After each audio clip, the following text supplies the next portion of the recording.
Keajaiban sel. Teori evolusi telah dimajukan oleh Charles Darwin di pertengahan abad ke-19. Tidak seperti sekarang, zaman tersebut memperlihatkan kekurangan pengetahuan dalam bidang sains dan teknologi.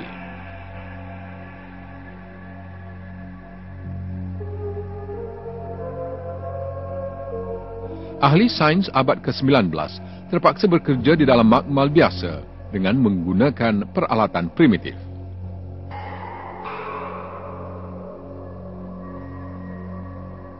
Dengan menggunakan peralatan yang ada pada masa tersebut, mustahil mereka dapat mengesan bakteria.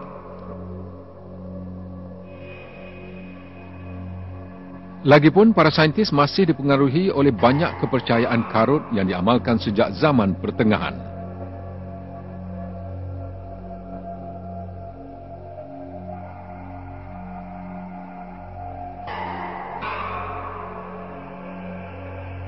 Salah satu daripadanya ialah mempercayai bahawa hidupan mempunyai bentuk asas.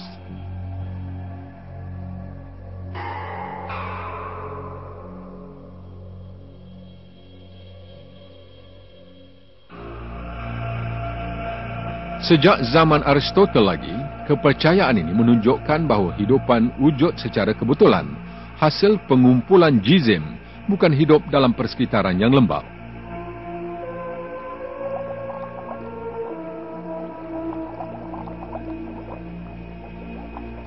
Darwin membentuk teorinya berdasarkan kepercayaan bahawa pada asasnya, hidupan mempunyai struktur yang asas.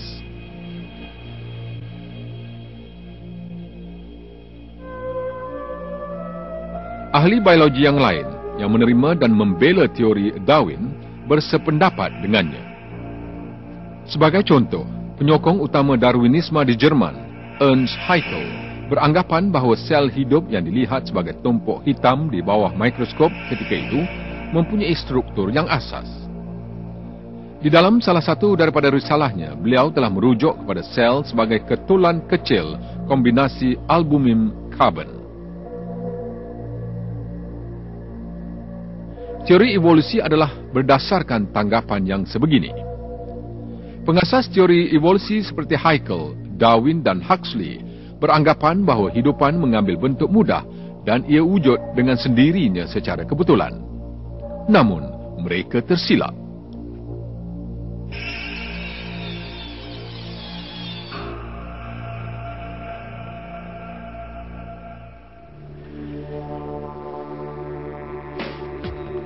Satu setengah abad semenjak zaman Darwin, beberapa langkah besar telah diambil dalam bidang sains dan teknologi.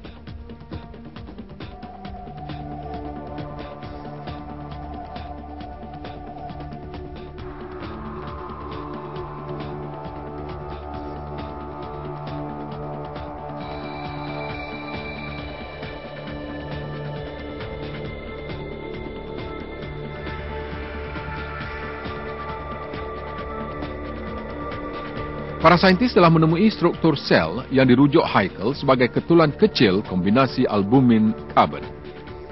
Mereka terkejut apabila mendapati bahawa ia tidaklah semudah seperti yang disangka.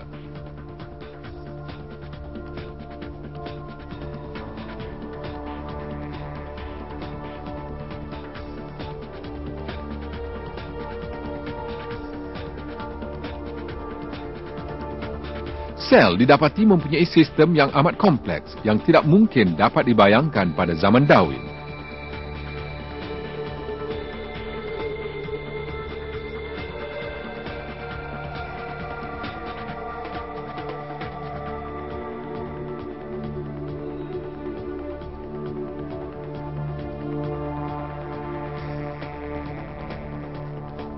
Pada hakikatnya, sejumlah besar sistem yang amat kompleks dalam hidupan sukar dijelaskan.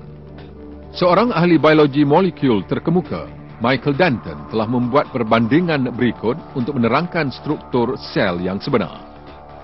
Untuk memahami realiti hidupan sebagaimana yang diperlihatkan biologi molekul, kita harus besarkan sel sebanyak 1000 juta kali sehingga selebar 20 km. Dan menyerupai kapal udara besar, sebesar bandaraya London atau New York. Kita kemudiannya akan melihat sebuah objek dengan kekompleksan yang tiada bandingannya dan dengan reka bentuk yang mudah lentur. Di permukaan sel, kita dapat melihat berjuta-juta lubang, umpama tingkap magem kapal angkasa yang besar, yang membuka dan menutup bagi membolehkan pengaliran berterusan bahan ke dalam dan keluar. Sekiranya kita memasuki salah satu daripada lubang ini, kita akan berhadapan dengan dunia yang berteknologi tinggi dengan kekompleksan yang menakjubkan. Sekarang mari kita bayangkan perbandingan kapal angkasa Profesor Denton dan lihat bagaimana kompleksnya sel tersebut. Perjalanan kita bermula dengan hormon yang mencari sel yang sesuai untuk dirinya.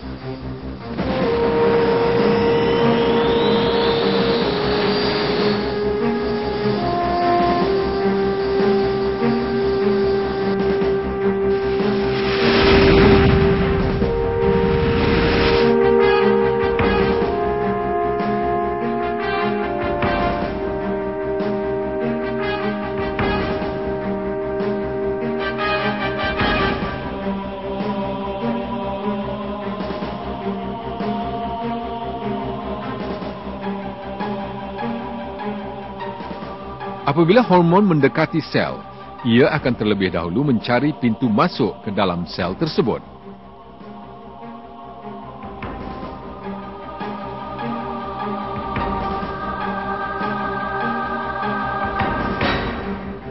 Pintu sel sangat memilih dalam cara ia beroperasi.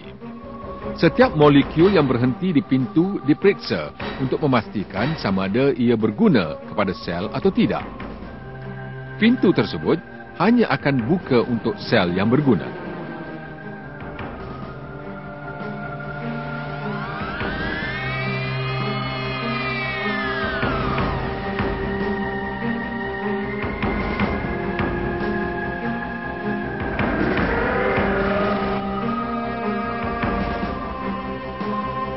Sekiranya bahan bahaya seperti virus cuba memasuki pintu sel, situasi akan berubah. Pintu sel akan menganalisis bahan tersebut, akan mendapatinya bahaya dan menyingkirkannya.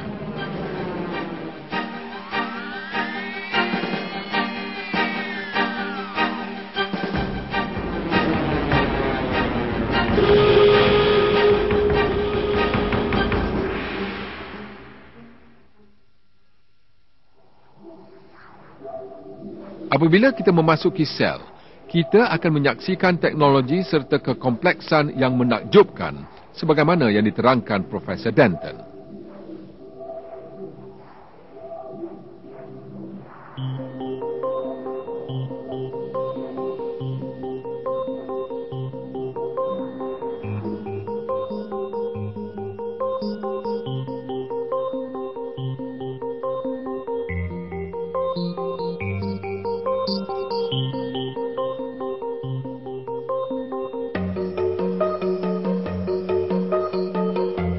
Sebaik saja hormon memasuki pintu, ia dikawal protein khas yang menjalankan tugas seperti mana sel.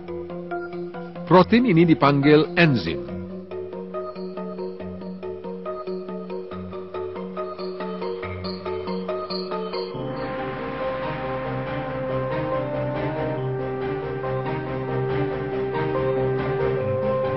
Jika perlu, enzim akan menggunakan